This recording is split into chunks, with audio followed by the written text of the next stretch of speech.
खुलुमबाय लोगोफोर दिनै आङो मोनसे जायगायाव दंफैयो बे जायगायानो जाहैबाय 14 चिरां दुवारनि सिङाव थानाय आस्राबारि होननाय बे आस्राबारि होननाय जायगायाव माने मोनसे UPPL नि बिराद गिदिर सुबुं गौमा जागोन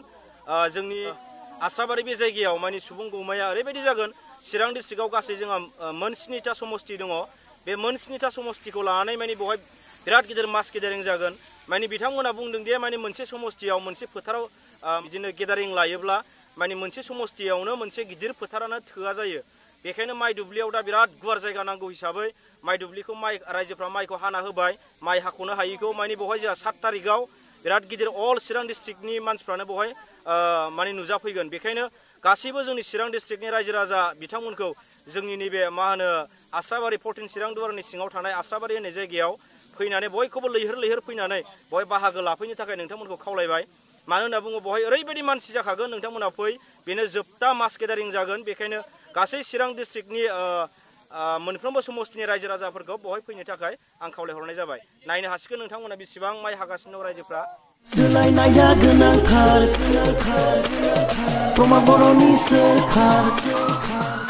बिटिआर हालामनि थागिबिफोरनि थाखाय प्रमद बर'नि जिसेथि गेरेन्टि दैबाना आरो हा खुरखानायनि जेंनाया जोबस्रांसिगोन बिटिआरनि सुक्ति मथे गासैबो मददखौ मोननो हागोन इरिगेसन एबा दै जगायनाय बिफाननि सुबिदाखौ 100% मदद मोननो हागोन आरो गोबाव समनि दैनि जेंनाया जोबसिगोन जोंनि बिटिआरआ खौसेयै जोंखांगोन बिटिआरनि थागिबि अनसुला रायजोफोरनिसिम बेनो प्रमद बर'नि गेरेन्टि ट्रेक्टरनि सावगारियाव भट होनानै UPPL हान्जाखौ देरहासार सोलायनाया गोनांथार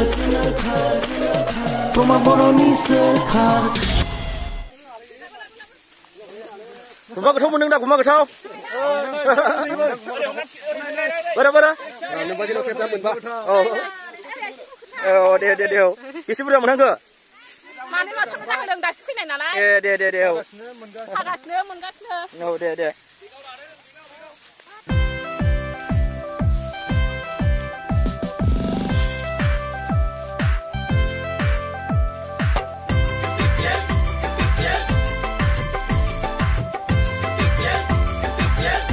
चिरां दुवारनि सिङाव थानाय आस्राबारि होननाय जायगायाव बिराद गिदिर चिरां डिस्ट्रिक्ट गासिबो समस्तिखौ लानानै मोनसे मास गेदारिं जागोन बेनिखायनो बेवहाय दा माइ हाख'नो हायै जायगाखौ माइ हाना होदों रायजोफोरा माने बेवहाय 1 लाखनिफ्रायबो बांसिन मानसि जागोन बेखायनो माने जायगाखौ गुवार नांगौ जादों बबेबा मोनसे फोथार बेफोरो जायगा थोनाय नङा बेखायनो माने दुब्लि बारियाव ओरैबायदि गुवार मा होनो माइखौ हानानै माने बेवहायनो बानायसिगोन आरो मानोना जोङो मिथिखाबाय जे मोनसे समस्तियावनो मोनसे फोथाराव लायोबा बे मोनसे फोथारानो जायगायानो थोआ बेखायनो गुवार जायगा नांगौ हिसाबै जों दा फुरा माइखौ हादों आरो गुमा गोथाव मोनाखै मादै नोंहा मोनदों ने नै गुमा गोथावा नै मोनबाय हौरैबो हागासिनो नै बिराद गुवार जायगाया नायनो हागोन नै सोलायथायनि गोनांथार UPPL नि सरकार सोलायथाय जोंहा माइ हागासिनो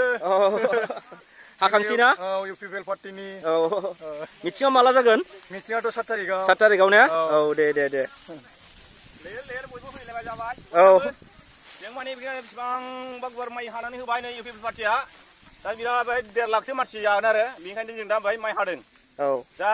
जोंना बे 7टा डिस्ट्रिक्टनि बेहायनो एखेबारे गाजा गोमजा बयबो फैगोन ओमफ्राय मिटिं जागोन बिराद मोसागोन जों UPPL पार्टिया औ बिराद मोसागोन ना मोसागोन औ साइलागा मोसाखासिगोन देरहानायनि नङा होमबा औ आरो नै हायाखै नङा बयबो दुरुं बानाय बावथारबाय आङो बयबो दुरुं आरामसे बर'निया बिदि हाथारखायो नालाय औ ओरै बोसोरलायनो थानांगौ बिदि बोसोरनानै ओरै बानायबाय नालाय औ ओरै बानायगोन आरो ओरैहाय ओमफ्राय खागोन दोननानै माने जोङो बर'फ्रा नांगोलजों हालेव बिराद खस्थ' जाबायमोन नङा होमबा माने माइफ्राबो माने नांगोलजों एवबा थाब एवनो हायामोन बुरजा गायनो हायामोन तारमाने दा ट्रेक्टरजों एवो ओमफ्राय बुरजा गायनो हायो आरो औ बेखायनो जोङो ट्रेक्टरखौ नांसिगौ दानिया दा ट्रेक्टरखौ नांसिगौ जों बांसिन ट्रेक्टरानो बोलो होथारबाय आरो आरो ट्रेक्टरानो गोनां ओरै माइबो रोगानो हायो दुब्लिनिफ्राय एवनानै आरो माइ गायखांनायनि उनाव आरो बिराद बुरजा रोगानो हागौ आरो दसेनि गेजेराव माराबो होजायो माराबो होजायो दे गोजोननाय थाबाय औ दे माइखौ जोङो हानजानिफ्राय फैनानै जयैनो केन्डिडेटजों लोगोसे जोंनि 12 नं चिरां दुवार समस्तिनि बिजाथि मानगोनां रन्जित बसुमतारीजों लोगोसे जोंनि जिल्लानि ब्लकनि प्राइमारिनि जोंनि इउपिपिएलनि मावथिफ्रा जों हाफैदों बाहाय माने माखासे माने दुब्लिफ्रा दासिमबो माइजों बुंनानै दङ बिथांमोना माखासे उसुबिदानि थाखाय माइखौ हाख'नो हायाखैमोन बेखायनो जों बिथांमोननि माइखौ दिनै हानानै होदों आरो मोनसे मोजां खोथाया बेनो बे जायगायाव मोनसे गिदिर जोंनि इउपिपिएलनि मास गेदारिं सुबुं गौमा जानो थांगासिनो दङ फैगौ 7 डिसेम्बर खालि आरो बे 7 डिसेम्बराव नैबे माइ दुब्लि फोथारावनो जोंनि चिरां जिल्लानि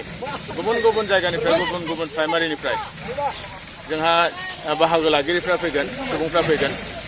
आरो जोङो आसा खालामदों बे जायगायाव खमैब्लाबो 1 लाख मानसिया बेहाय थुबुर जाफैगोन गोगोम मोनसे जोंनि शक्तिखौ जों दिन्थिनो नागिरदों आरो जोंनि नैबे चिरां दुवार समस्तियाव जोंनि मानगोनां रन्जित बसुमतारीखौ देरहाहोनायजों लोगोसे जोंनि चिरां जिल्लानि सिङाव थानाय 7टा समस्ति बे 7टा समस्तिनि मोनसे स्ट्रेंथ एबा शक्तिखौ जोङो दिन्थिनो नागिरदों नैबे मास गेदारिंनि गेजेरजों मेसेजआथ' होनांगौआ बेनो जों बयबो मिथिखायो जे जोंनि इउपिपिएलआव गुबुन हारिनि सुबुंफ्रा खममोन गैयामोन मोनसे समाव आरो पिसिडिआरनि समावथ' फ्राय गैयामोन खमथारमोन आरो बिथांमोना गोदोनिफ्रायनो दङ बिथांमोनजों थाफाना खामानि मावबोदों बबे मा दंलायो सिङाव मा आन्डारस्टेन्डिं दंलायो माब्रै थादों बे बिथांमोननि खोथा खिन्थु दिनैनि समाव गोरोन्थिया नैबे जागोन जुदि इउपिपिएलआव गुबुन हारिफ्रा गैया होनोबा जोबोद गिदिर गोरोन्थि जागोन आरो मानोना दिनै मोनसे दोहौ फैदों गुबुन हारिफोरनि गेजेरावबो चेन्जनि थाखाय परिबर्तननि थाखाय मोनसे दोहौआ दिनै फैदों आरो दिनै इउपिपिएलआव बुंनो थाङोब्ला दिनैनि जुदि हिसाबखौ नायोब्ला दिनैनि थासारिखौ नायनानै जुदि बुङोब्ला बिपिएफआव जेसेबां गुबुन हारिफोर दं बिनि बांसिना दिनै इउपिपिएलआव फैबाय आरो मोनसे धौआ फिनावबो सिखारबाय जे माने जोंनो बयनोबो चेन्ज नांगौ सोलायनाय नांगौ दा बे हिसाबै गुबुन हारिफोरनि मददखौ जों मोनगोन आरो गुबुन हारिफोरनि मददखौ लानानैनो जोंनि इउपिपिएलआ सरकार दानो थांगासिनो दङ सोलायथायनि गोनांथार इउपिपिएलनि सरकार सोलायथायनि गोनांथार प्रमद बर'नि सरकार बोरै गुमा गथ'आ बहाथो औ दे औ गुमा गोथौ मोनाखै नामा आदा मोनथ'वाखै दा मोनगोन खोमा औ आरो रानबायना एसे माबायाबो रानबायना एसे गांसो थानांगौ औ होनबासो गुमाया आदार जानो थायो नालाय औ नङाबाथ' थाया खारबाय एसे हाग्रा गोथाङाव ना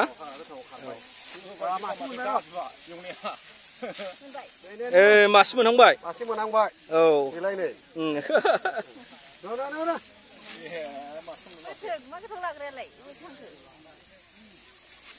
পরিবর্তন দরকার প্রমোদ বড় সরকার বিটিআর বাসীৰ বাবে প্ৰমোদ বড়োৰ প্ৰথমটো গ্যাৰান্টি প্ৰতিটো দফাই ৰূপায়ণ হ'ব বিটিআৰ চুক্তিৰ বহুদিনীয়া দাবী পূৰণ হ'ব সকলো জাতি জনগোষ্ঠীৰ বিটিআৰলৈ আহিব শান্তি সমতা আৰু প্ৰগতি মৰমৰ বিটিআৰ বাসী এয়া প্ৰমোদ বড়োৰ গ্যাৰান্টি ট্ৰেক্টৰৰ চিনত ভোট দি ইউপিপিএলক জয়যুক্ত কৰক পরিবর্তন দরকার প্রমোদ বড়